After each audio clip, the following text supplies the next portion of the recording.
and thanks for joining us on Choices Global, a production of First Assembly of God, Workmanville, Georgetown, Guyana. Women's health will be the topic of today's discussion, and as always, we have a great lineup of women joining us today. We have financial expert and ACCA fellows Siobhan Corbin, who lives in Geneva with her family, Dr. Kezia Lee, a physician for over 10 years, a wife and mother of two, LaShonda Kelman, a final year medical student at the University of Guyana, and Imani McKenzie, an optometrist, joining the conversation from Guyana. And yours truly, Celicia Pariag, in the US. Our goal today is to talk about women's health and to encourage our mothers, sisters, and daughters to be actively involved in their health care and needs. The Dutch philosopher Erasmus in the 1500s coined the phrase, and I quote, prevention is better than cure, which has become a part of modern global healthcare strategies. Using this phrase as the backdrop to our conversation, I would like to invite Dr. Kezia, Lashonda, and Imani to share their thoughts on the three main health issues affecting women today and how we can empower them to choose and receive the health care they need. And as we continue our conversation today, I want mothers, I want men and women, mothers and daughters, and girls to tune in with all of your senses because we're discussing you. You are important. Ladies, welcome. Thank you, Alicia. Although there are a lot of issues affecting women today, I think cited as one of the top issues is heart disease or heart conditions. And I think it's not something we pay a lot of attention to. Also, at the top of the list are cancers, and these are reproductive cancers, cancers affecting the breast and the cervix of women. Another issue that's very important for us to touch on or to talk about is diabetes. And I'm sure the other ladies have a few other things that affect women's health, but these are some major concerns. Um, Something that I would have recognized in recent times, with a lot of young women my age, and I see them sharing a lot on suffering with something we call PCOS, polycystic ovary syndrome. It is something that has been to the forefront for young women recently, and I see a lot of them sharing their journeys and a lot of other women relating to their. So I think it is one of the prominent health issues for young women currently, and it's something that we don't have much information on, and our parents and our grandparents never taught us about. So this is something new, and we're venturing off to learn so much about it currently. The two previous speakers would have stated, when we think about health, it's not just limiting it to diseases of the body as well, but we also find that there's an increase in mental health concerns for women, as well as gender based violence, which is not just a sociological issue, but also takes into account a health issue as well. And so, with discussions like these, we hope that more persons will be more aware as to what can affect them and how they can prevent it or treat it as early as possible. Thank you, ladies. And that's quite a lineup. When we think of the reproductive cancers, and then we think of diabetes that has spanned generations, and Imani introducing. But Imani, I want you as an optometrist. How can you, what can you tell us or tell women or encourage women, grown women as well as young women and girls about their eye health? How do we, in using the term prevention is better than cure, talk to us about eye health? Thank you, Sister Celicia, for asking that question, because I say that that I want to encourage everyone or tell everyone that whatever affects our body affects our eyes. It shows up in our eyes. And I'm glad that Dr. Kizia mentioned diabetes because that has been something that is a big issue in the eye health currently, where diabetes has been leading to one of the number one cause blindness and Mm. vision loss. So we need to take care of our body because most of systemic diseases affects our eyes and affects the health of our eyes. So it is important for us to go to have regular eye examinations and eat healthy and so on, because these things come back to affect our eyes at the end. Dr. Kezia, you mentioned diabetes, and I'm stemming off from what Imani just mentioned,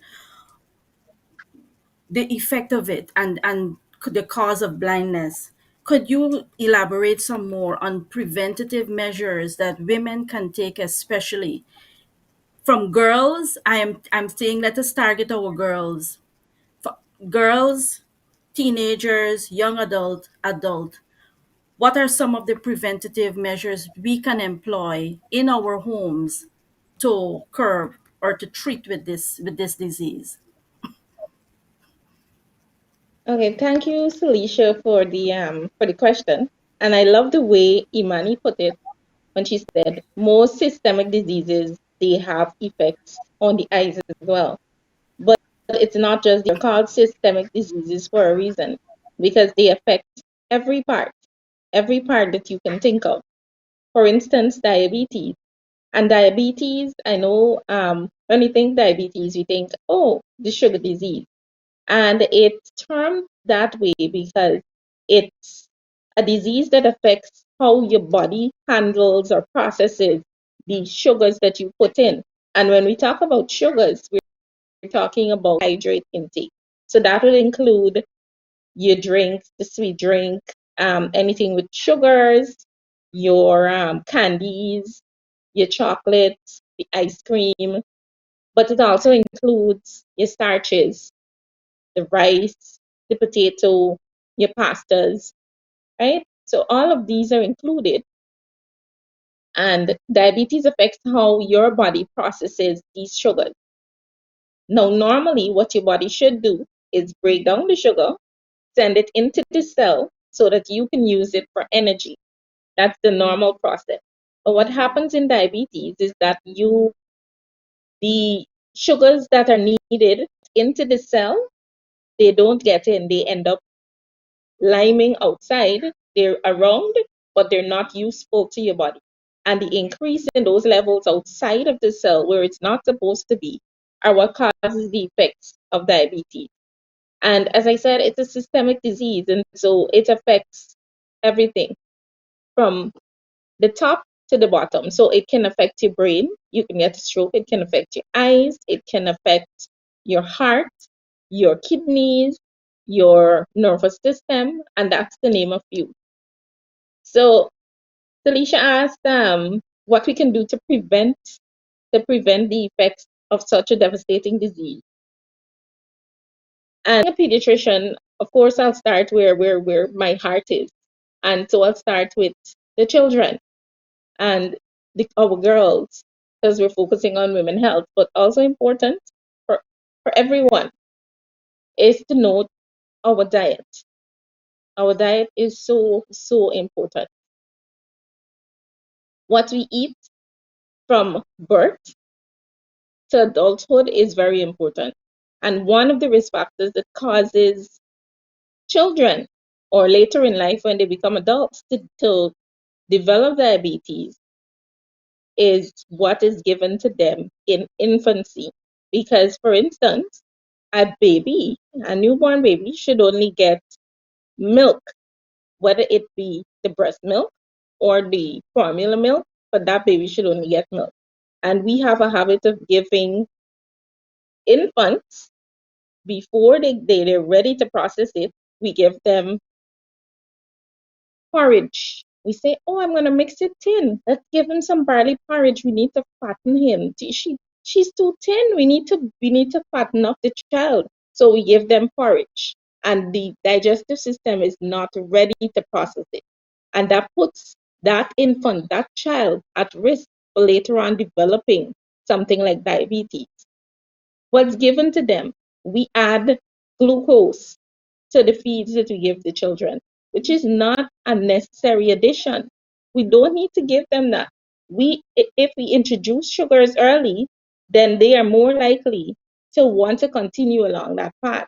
But if we introduce healthy foods at an early age, then we're setting the stage for them to have a healthy diet or for them to have a healthy pattern of eating. And of course, as Felicia said, prevention is better than cure. And it's a quote that we have been using forever. So in order for us to prevent these things, we need to start at the beginning.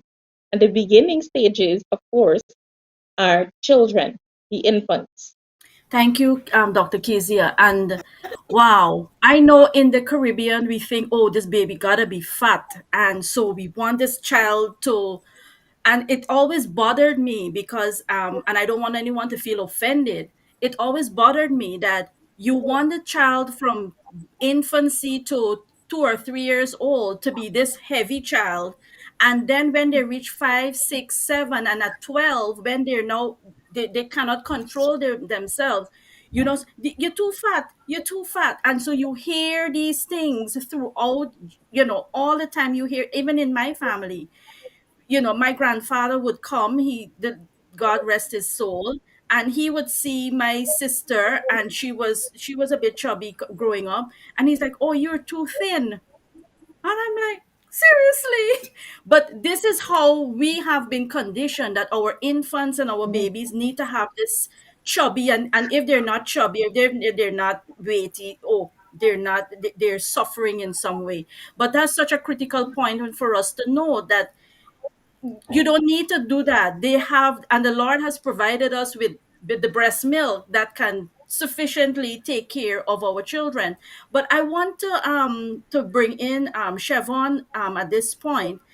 What is critical, because the WHO has mentioned 6 priorities for women's health, and one of them dealt with gender-based violence.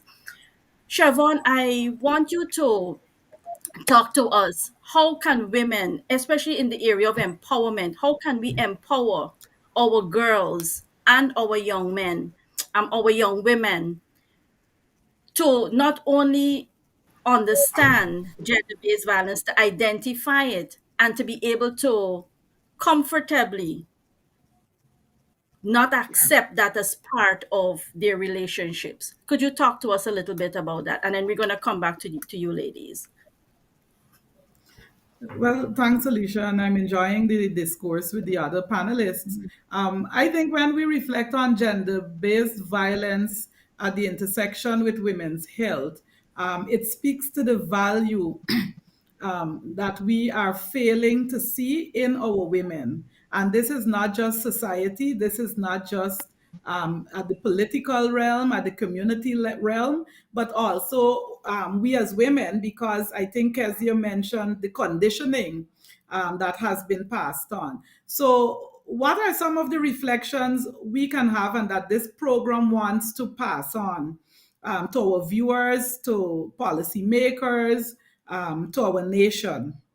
Is that women are of value. You know, CNN in September of last year, they published an article that spoke about the world failing our women in the area of health. And they quoted statistics like about 1.5 billion women who did not have access to health care. They spoke of 1 in 8 women who have not had screenings of cancer, for cancer. And how does that link to gender based violence? Again, for me, it speaks to the value of women. The fact that women are the cornerstone of many of the families, even when we have our male counterparts. They say a woman spends about 80 cents in every dollar she earns on her family. And what that often translates to is her not spending it on herself for preventative health, for screenings, and so on. But when you bring in that other concept of gender based violence, you find that it pushes women further down in terms of their thinking of their value. When money is removed from the relationship, if they are depending on the male counterpart or a family member, then it means that economically we are also suppressing our women. And this is manifesting in our lack of access to healthcare. When women have to be the breadwinner for their families, oftentimes women have to become the caregivers. And this is what that CNN article alluded to. And so all of these, you could see how a multiplicity of issues, social, economic, and I wouldn't yet address the political or governance aspect, where even the decision making you find around health is often done by our male counterparts. And this is not to challenge existing governments, whether locally or internationally, but simply to raise an awareness around us as women that we have an opportunity to empower ourselves by one, being aware of our own value, two, being aware that we should invest in ourselves, meaning get information on prevention, find time to take a little bit of what we earn. And though our nurturing nature speaks to us taking care of our family, it's important for us to take care of ourselves first. And I think the third point I wanted to make is that when we talk about health, it speaks about discipline and a lifestyle. And so I'd want to stop there by saying whether it's dieting or whether it's setting the right nutrition journey from the age of a baby, as Dr. Kezia would have alluded, in terms of what do we introduce to a child in the first 6 months, or what do we as women do or use, or when we look at even generationally, we might find that our culture speaks to fried food and foods heavy in sugar. And so you could see how a multiplicity of issues are affecting us as women. But we have an opportunity through this program to raise awareness and to challenge our women to start to own their health and to empower themselves to ask the right questions, not only in their families as they save for their own screenings, breast cancer screenings, cervical cancer screenings with a pap smear, and so on, but also to empower themselves when they're in the doctor's chair, to challenge doctors and ask questions. But we can chat a little bit about that later. Thank you, Siobhan. And that's a critical point. Challenging, asking the right questions in the doctor's office. Sometimes you go to the doctor's office and you feel intimidated because you're sitting in front of a male doctor and you may not have that freedom to speak. But today we want women, mothers, young women, we want you to leave this program feeling empowered that you must ask. It's your body.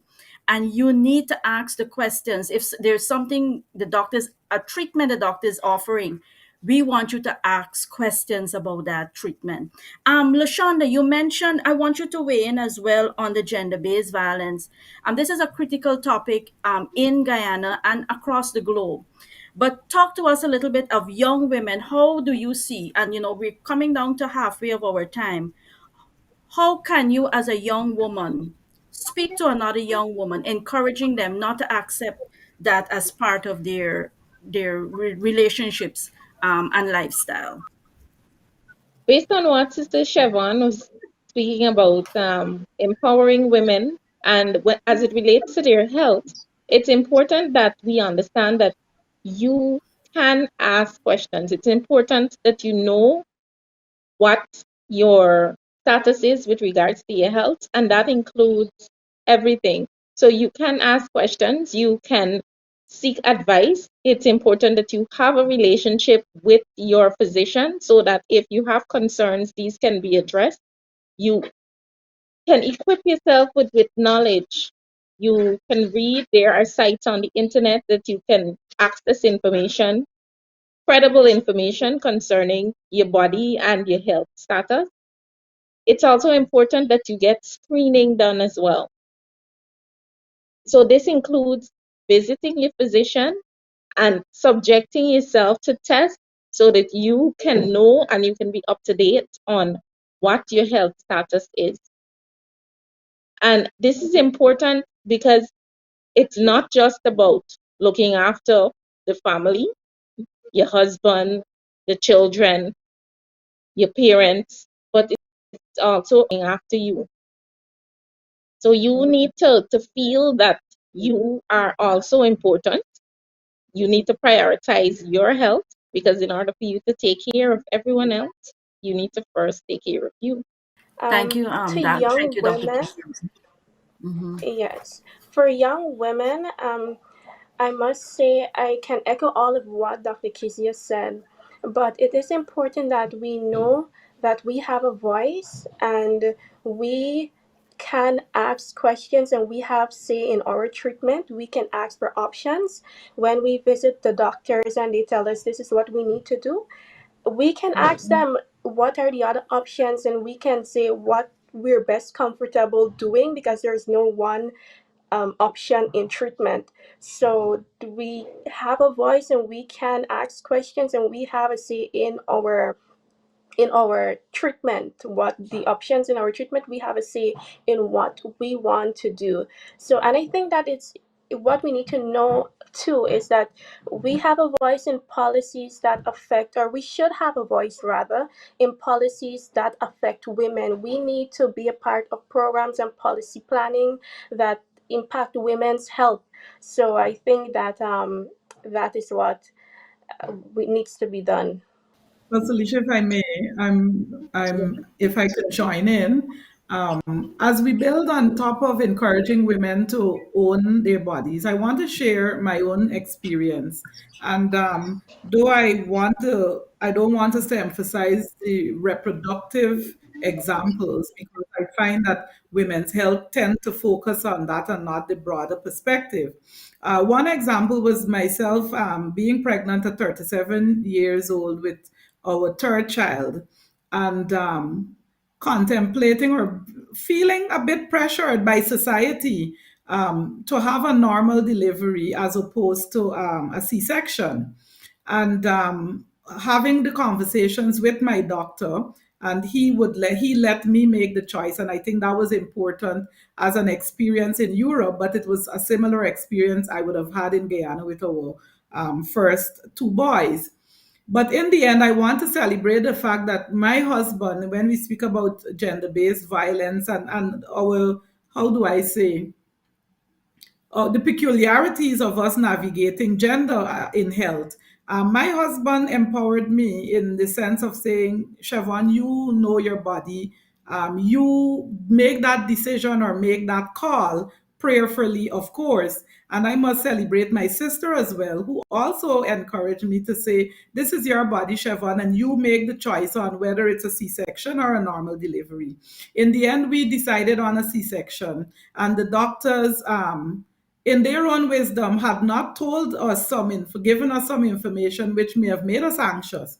But in the end, the umbilical cord had been wrapped around our little boy's neck. And so the medical advice would have been to go for a C-section. And I just wanted to share that pocket of an example where we might feel pressured as women sometimes because of society, because of family, because of norms. But in the end, we still have and should take that opportunity to make decisions on our health, of course, with some wisdom and taking, filtering the medical advice. The second point I wanted to leave with our viewers is that on the prevention element, taking, as Dr. Kezia said, screenings, we might see it as costly. But in the first world, where we reside in Europe, you can see that you must have a GP, you must have a general practitioner that you subscribe to, that you go for annual checks and so on. And both myself and family members have seen how they've been able to signal things very early so that we could get ahead of it and not have to deal with treatment. Drawing from what the previous speakers would have said, it's important to know that one, it's your body. You would only know how you feel, and so Doctors, medical practitioners, they're only there to give you educated advice. Ultimately, it is you who will have to make the decision, and you're never too young to be aware of your own health. The these diseases that we would have discussed earlier, diabetes, even high blood pressure and heart diseases, if we take preventative measures early on in life, we will not end up on the hospital bed sick or having to take medication yearly, daily, just so that we could be fit enough to do our daily activities. So it's important to note that for the teenagers, the young adults, even the little children, let us identify as early as possible any issues within the family that they think might be passed on to them and take preventive measures. Regardless of what it is, diet and exercise are the two cornerstones in medicine. If you can have a healthy diet and you can at least exercise 30 minutes daily or at least 3 times per week for 1 hour, that could help prevent diabetes, high blood pressure. If you have diabetes and high blood pressure, it's not too late. It has been shown scientifically that diet and exercise would have not only de- made it easier for persons to control their blood pressure and sugar levels, but also in some cases help persons to reverse these conditions so that they would no longer need to take medication. So it's always important to know that health is a priority in our life. If we're not healthy, we cannot function, we cannot go to work, we cannot go to school, we cannot live up to our goals, dreams, and aspirations. So take that, go forth. If you need to go to the doctor at least once yearly for persons over the age of 50, or every 3 years for persons under the age of 50, get a physician, get a medics, whatever medical facility is near you, try and get that checkup done. Try and take your medication where needed. Eat healthy fruits, vegetables, exercise. It's very important. Thank you, ladies. I know it's just we in our round table to do our closing remarks, but what an amazing set of information. And what came out today was taking recognizing this is your body and taking ownership of that. And I think many Yeah. women today, we have to, in spite of the cultural norms that we have been taught, we have a lot of information now at our fingertips that we can now take ownership. Dr. Kezia talked about doing the research. You may not understand all the terms, but if the doctor gives you a condition, you go check it out, you research it. And if you can't do it, find someone who can do it for you. And so, as we begin our wrap up today, Dr. Kezia, your final remarks before we go. Thank you, Salisha. I can't stress enough the importance of screening. And when I say screening, I want to elaborate a little and say diseases like, and we mentioned it at the beginning, cancers. And some of these are preventable, some of these are easily treatable, some are even curable if we catch them early. So it's very, very important for you to recognize that visiting a physician at least once a year and asking, you can request the tests that are needed for screening. And asking for screening can go a long way towards preventing a horrible outcome. It's very important that you know where you stand and what can be done. Because the earlier these things are caught, the better it is for you and your family. Thank you, Kezia. Siobhan, your final comments. My comment would be to buttress what Dr. Kezia has said around celebrating prevention. I want to caution that what I see globally and in policy is that treatment is often proposed because that's where big pharma makes the money. Also, to do prevention, education, and all of that, which is more public health than just health, you find it's more expensive, and so economists would often advise policymakers to focus or that treatment is more cost effective. But if I may share another personal story on prevention, I recall working with a diplomatic organization in Guyana as a young woman at the age of 24. And one of their requirements was to have an annual screening. From that screening, I was able to see they actually were concerned about my heart rhythm, but they later ruled it abnormal as normal for me. That was important for me because that has come up as a question 10, 15 years later while I'm here in Europe. And so it was good that we had those tests from then for them to compare now. But what shocked me the most was that an entire medical at that time, I'm saying it was about 15, 20 years ago, that entire medical cost 20,000 Guyana dollars or 100 US dollars. Now it might be double at 40,000, but imagine the cost of that compared with surgery, which may be trending at 150,000 Guyana dollars, 200,000, and in US dollars, even though the translation may be linear at 1,000 US dollars, really in the first world, healthcare is much more expensive and even more difficult when your insurance is not the gold standard, for want of a better word.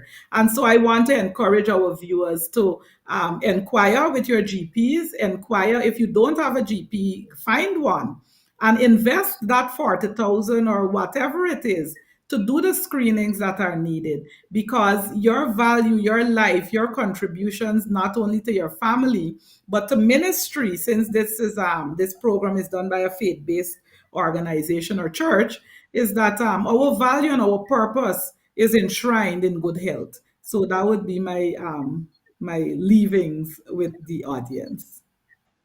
Thank you so much, ladies. LaShonda made some critical comments. Diet and exercise, those are things that you can do immediately. Imani talked about eye health, Dr. Kizia screenings, and Siobhan talking about making the investment in yourselves, and you are valuable, and that's what we want to leave with each and every one of you, every woman listening to our voices today. You are valuable. You are critical to the overall workings of your family, your community, and the nation wherever you reside.